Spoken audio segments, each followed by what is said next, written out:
আজকে আমরা যে টপিকটা নিয়ে কথা বলবো তা হলো সিলেকশন সর্ট। আমাদের কাছে যদি একটা সেট অফ নাম্বারস থাকে, সেগুলোকে আমাদেরকে ছোট থেকে বড় অনুযায়ী অথবা বড় থেকে ছোট অনুযায়ী সাজাতে হয়। সেজন্য আমাদের কাছে অনেকগুলোই অপশন আছে।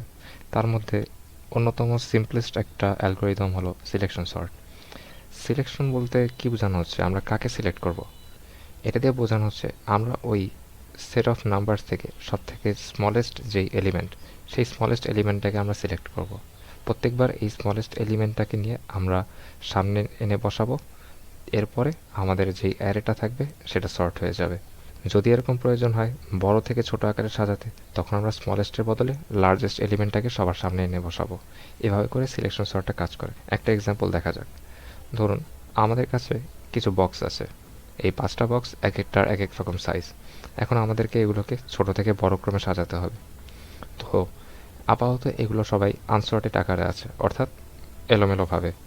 এখন এই আনসর্টেড বক্সগুলোর মধ্যে যেটা সবচেয়ে স্মলেস্ট এলিমেন্ট, অর্থাৎ এই ছোট বক্সটা, এটাকে সবার প্রথম যে বক্সটা আছে তার সাথে জায়গা সোয়াপ করব। কি হলো এখানে? এখন ছোট বক্সটা চলে এসেছে সবার সামনে, এবং এর জায়গায় আগে যে বক্সটা ছিল সেটা চলে গেছে ছোট বক্সটার জায়গায়। অর্থাৎ এখন দেখা যাচ্ছে এই পর্যন্ত এই বাম দিকের প্রথম একটা ঘর আমার অলরেডি সর্ট করা হয়ে গেছে। অর্থাৎ এখন আমাদেরকে শুধু এই 4টা বক্সগুলোকে ছোট থেকে বড় ক্রমে সাজাতে পারলেই হবে। এখন আবার সেম কাজটা আমরা এই 4টার জন্য অ্যাপ্লাই করব। অর্থাৎ এখানে সবচেয়ে স্মলেস্ট বক্স হলো এটা। একে আমরা প্রথম যেই বক্সটা আছে, প্রথম বলতে এই বক্সটা না, আমাদের আনসর্টেড এই 4টা বক্সগুলোর মধ্যে যেটা প্রথমে আছে, অর্থাৎ এই বড় বক্সটা, এটার সাথে সোয়াপ করব। এখন দেখা যাচ্ছে যে এই 2টা বক্স সর্ট হয়ে গেছে। অর্থাৎ আমরা বলতে পারি এখন এই 3টা বক্স আনসর্টেড, এবং এই দাগের বাম পাশে যেই 2টা বক্স আছে এগুলো সর্টেড। এখন সেম কাজ আমরা এই 3টার জন্য করব। অর্থাৎ যেটা স্মলেস্ট বক্স সেটাকে আবার এই প্রথম বক্সের সাথে সোয়াপ করব। এবার এই 3টা সর্ট হয়ে গিয়েছে। এবার এই কাজটা আমরা এই 2টা বক্সের জন্য করব। এবার এদের মধ্যে যেটা সবচেয়ে ছোট বক্স, অর্থাৎ এটা, একে আমরা প্রথম বক্সের সাথে সোয়াপ করব।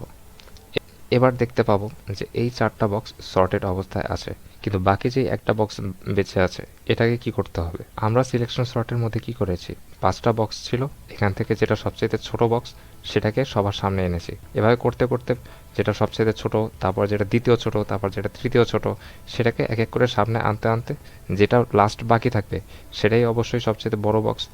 অর্থাৎ আমরা বলতে পারি এখন আমাদের কাছে বক্সগুলো যেভাবে সাজানো আছে এই পুরোটাই হচ্ছে সর্টেড, অর্থাৎ ছোট থেকে বড় ক্রমে সাজানো।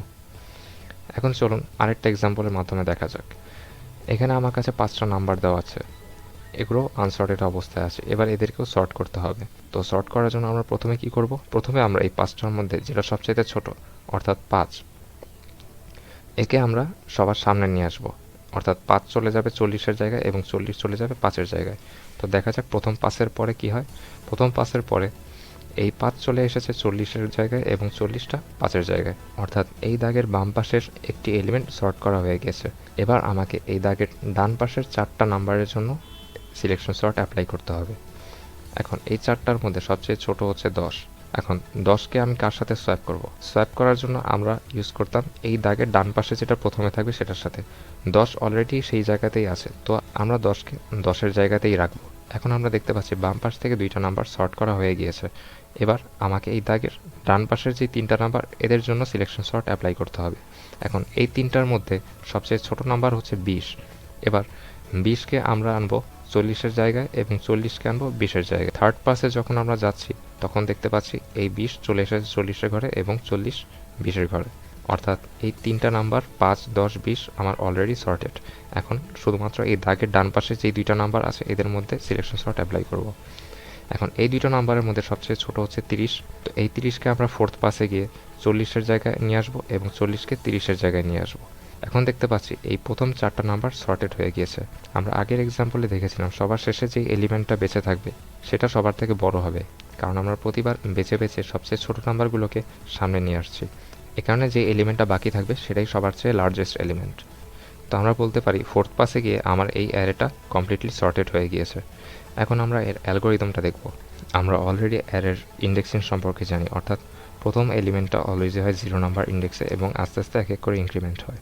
এখানে দেখা যাচ্ছে আমার কাছে টোটাল অ্যারে এলিমেন্ট আছে 5টা, কিন্তু 4বার পাস করেই আমরা সর্টেড অ্যারে পেয়ে যাচ্ছি। অর্থাৎ আমার যে কয়টা এলিমেন্ট থাকবে তার চেয়ে এক কম আমার পাস দরকার। যদি 10টা এলিমেন্ট থাকে তাহলে 9 পাসেই আমার অ্যারে সর্টেড হয়ে যাবে। অর্থাৎ আমার একটা ফর লুপ লাগবে যেটা চলবে টোটাল নাম্বার অফ এলিমেন্টের চেয়ে এক কম। এরপর আমার কাজ হচ্ছে এই অ্যারে থেকে যেটা সবচেয়ে স্মলেস্ট এলিমেন্ট সেটা বের করা। অ্যারের প্রথম যে এলিমেন্টটা থাকবে সেটার ইন্ডেক্স আমরা এক জায়গাতে স্টোর করব।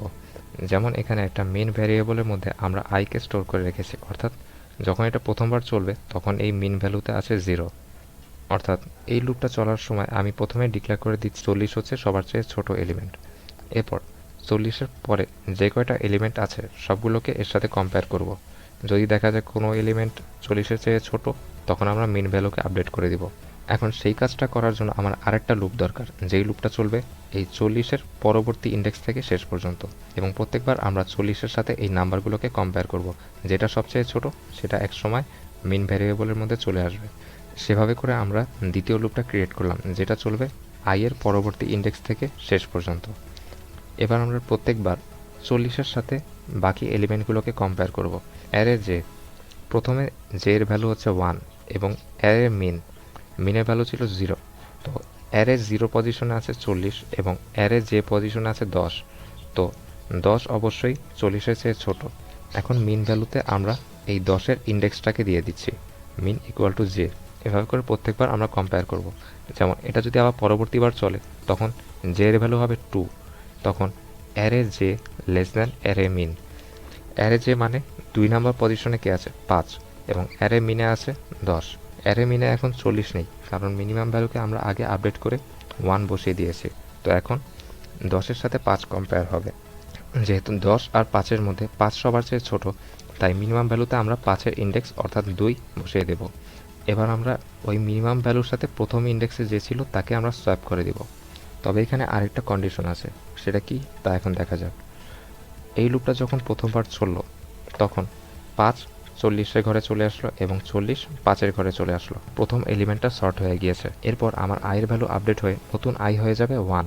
এরপর যখন আমরা আবার কম্পেয়ার করব তখন এই 4টা এলিমেন্টকে সর্ট করতে হবে। এরপর আমরা যখন আবার কম্পেয়ার করা শুরু করব তখন এই 4টা এলিমেন্টের মধ্যে যেটা সবচেয়ে স্মলেস্ট সেটা বের করতে হবে। এখন অ্যালগোরিদম অনুযায়ী প্রথম এলিমেন্টটাকে আমরা মিনিমাম ধরে নিচ্ছি। এরপর যখন আমরা প্রত্যেকবার মিনিমাম ভ্যালুর সাথে বাকি এলিমেন্টগুলোকে কম্পেয়ার করব, দেখা যাবে যে 10ই সবার চেয়ে ছোট। অর্থাৎ আমার মিনিমাম ভ্যালুর ইন্ডেক্স এবং i দুইটাই সেম।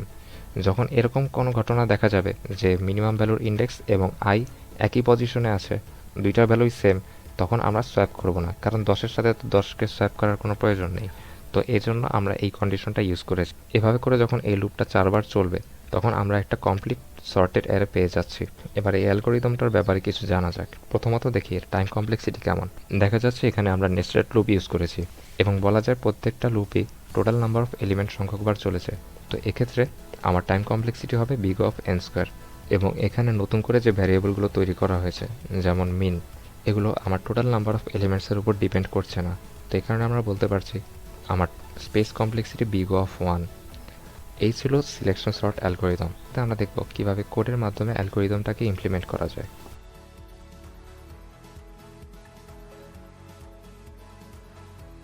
কোড করার জন্য আমরা এখানে C++ ল্যাঙ্গুয়েজটি বেছে নিচ্ছি। প্রথমে আমরা একটা ইন্টিজার অ্যারে তৈরি করে নেব, এর মধ্যে আমাদের আনসর্টেড এলিমেন্টগুলো থাকবে।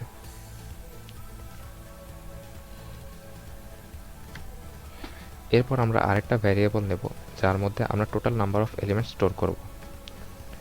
এবার আমাদের একটা ফাংশন দরকার, যেই ফাংশনের মধ্যে আমরা এই অ্যারেটাকে পাস করব। ফাংশনটার নাম দিলাম সিলেকশন সর্ট। এর মধ্যে প্যারামিটার হিসাবে আমাদের ইন্টিজার অ্যারে এবং total number of elements pass করব।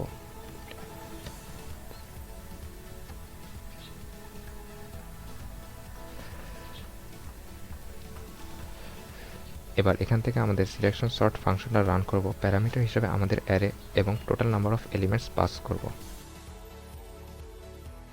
এবার প্রথমে একটা লুপ চালাবো, যেই লুপটা চলবে 0 থেকে শুরু করে টোটাল নাম্বার অফ এলিমেন্টসের চেয়ে এক কম।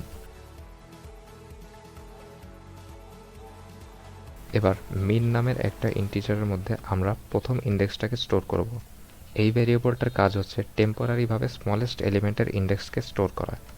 এবার ভেতরে আরেকটা লুপ চলবে, যেটা শুরু হবে i এর চেয়ে এক ঘর পর থেকে এবং এটা চলবে নাম্বার অফ এলিমেন্টস পর্যন্ত।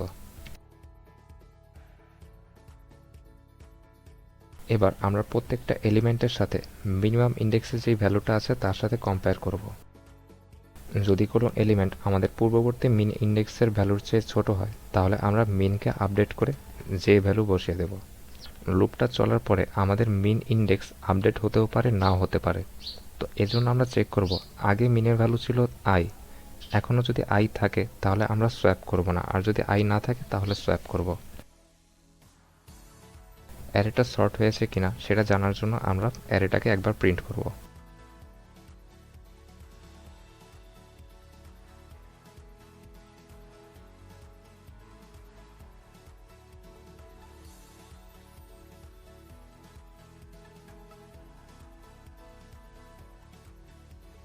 দেখা যাচ্ছে আমাদের অ্যারে এলিমেন্টগুলো আমরা যেভাবে চেয়েছিলাম সেভাবে ছোট থেকে বড় অনুযায়ী সর্ট হয়ে গিয়েছে। এবার একই অ্যালগোরিদম যদি আমরা বড় থেকে ছোট অনুযায়ী সাজাতে চাই তাহলে কেবল ইফ কন্ডিশনের ভেতরে যেখানে লেস দ্যান সাইন ছিল সেখানে আমরা গ্রেটার দ্যান সাইন ইউজ করব। তাহলে দেখা যাবে অ্যারেটা ছোট থেকে বড় অনুযায়ী সর্ট না হয়ে বড় থেকে ছোট অনুযায়ী সর্ট হবে। যেমন আউটপুটে আমরা দেখতে পাচ্ছি আগে 40, তারপর 30, 20, 10 এবং শেষে 5 প্রিন্ট হচ্ছে। অর্থাৎ আমাদের অ্যালগোরিদমটা এখন বড় থেকে ছোট অনুযায়ী প্রিন্ট করতে পারছে। এভাবেই সিলেকশন সর্ট অ্যালগোরিদমটা কাজ করে। পরবর্তী ভিডিওতে আমরা আরও একটি ইম্পর্ট্যান্ট অ্যালগোরিদম নিয়ে ডিসকাস করব। ততদিন সবাই সাথেই থাকুন। ধন্যবাদ।